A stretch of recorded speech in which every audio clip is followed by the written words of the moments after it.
Ayan. So, sige po, Pastor, concluding nyo na. Sige. Oops, nga pa.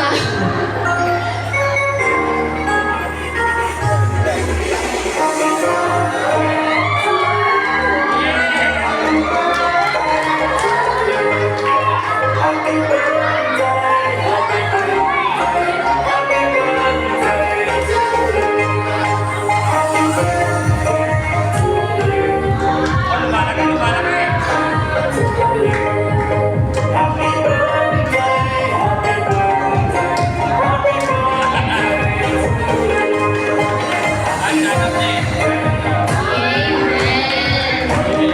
So, sige po, yung ating mga bata, pwede na kayo